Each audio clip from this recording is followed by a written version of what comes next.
জেলায় জেলায় সংকট সমস্যা তা থেকে উত্তরণের চ্যালেঞ্জ আর সম্ভাবনার কথা তুলে ধরতে চলছে ডিবিসি এক্সপ্রেস। বিশেষ এই আয়োজনে মতামত থাকছে তৃণমূল থেকে শুরু করে নীতি নির্ধারকদের।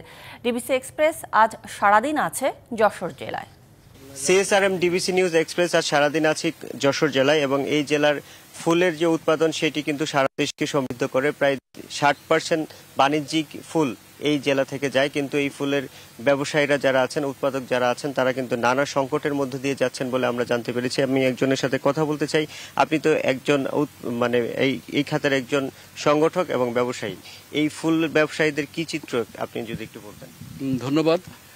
আসলে আমাদের ফুলের বাণিজ্য শুরু হয়েছিল 80 দশক থেকে। গতানুগতিক পরিস্থিতিকে পেরিয়ে আমরা আধুনিক পদ্ধতিতে ফুল চাষ ব্যবসা বাণিজ্যকে নিয়ে যাওয়ার জন্য আমরা 2017 সালে উদ্যোগ নিয়ে এখানে ফুল প্যাকেজিং, গ্রেডিং এবং ফুলের বীজ এবং ফুল সংরক্ষণের জন্য এখানে একটা প্রতিষ্ঠান নির্মিত হয়েছে, যেটার অর্থায়নে ছিল ইউএসআইডি। এলজিডি এটা বাস্তব করেছে। উদ্যোগ আমাদের ছিল আমাদের প্রয়োজনে, কিন্তু এটার ক্ষেত্রে যদিও আমাদের যে কথাটা বলা হচ্ছে যে আমাদের অঞ্চল থেকে সারা দেশে কিন্তু 60 থেকে 70% ফুল সারা দেশে সরবরাহ হয়ে থাকে, কিন্তু অনেক সময় দেখা যায় কৃষকরা যখন বেশি উৎপাদন করে তখন মূল্য কমে যায়। তখন আমরা চিন্তা করলাম যে এটা যদি আমরা সংরক্ষণের ব্যবস্থা করতে পারি তাহলে পরবর্তীতে কৃষকরা মূল্য বেশি পেতে পারে। তাছাড়া আমাদের এখানে বিশেষ করে গ্ল্যাডিওলাক্স ফুলের আমাদের এই অঞ্চলে ব্যাপক উৎপাদন হয়। আমাদের কৃষকদের কাছে প্রায় 1000 মেট্রিক টন বীজ আছে, যে বীজগুলো বিভিন্ন আলুর কোল্ড স্টোরেজে রাখার কারণে কৃষকরা ক্ষতিগ্রস্ত হয়। যার কারণে আমরা মনে করলাম যে আমরা নির্দিষ্ট তাপমাত্রায় যদি একটা আলাদা ব্যবস্থাপনায় গুলো সংরক্ষণ করতে পারি তাহলে কৃষকরা অনেক উপকৃত হবে। সেই কারণেই এটা আসলে নির্মিত হয়েছে। তো এটা নির্মাণ হওয়ার পরে সীমিত আকারে আমরা চালু করেছি। এটা ব্যাপকভাবে চালু করা দরকার। যে অবকাঠামো আছে সেটা যদি সেইভাবে চালু করা যায় তাহলে আগামীতে আমাদের এই সেক্টর আরও দ্রুত উন্নয়ন ঘটবে।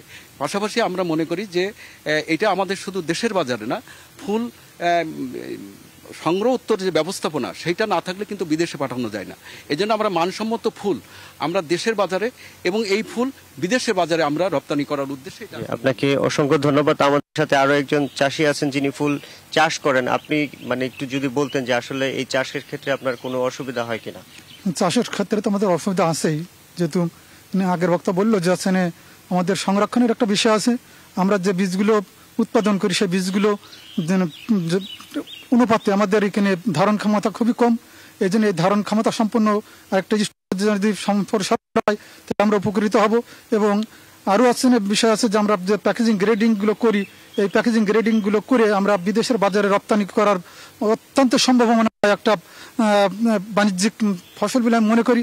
তার জন্য যে চাহিদাগুলো প্রয়োজন সেগুলো আমাদের অপতুল রয়েছে, সেগুলোর আমাদের ব্যবস্থা করতে হবে। তাহলে আমরা বাণিজ্যিকভাবে যদি বিদেশে রপ্তানি করতে পারি, আমরা বাণিজ্যিকভাবে সেটা দেশের জন্য অনেক অর্থ আমরা উপার্জন করতে সক্ষম হব বলে আমি মনে করি। আপনাকে অসংখ্য ধন্যবাদ। বুঝলাম যে এই যশোর জেলায় যদি ফুল চাষে আরো সুযোগ সুবিধা তৈরি করে দেওয়া হয় তাহলে এটি আরো বাণিজ্যিকভাবে সফল হবে। তো সিএসআরএম ডিবিসি নিউজ এক্সপ্রেস আজ সারাদিন থাকবে যশোর জেলায় এবং আমরা পরবর্তী সংবাদে আরো মানুষের কথা শুনবো।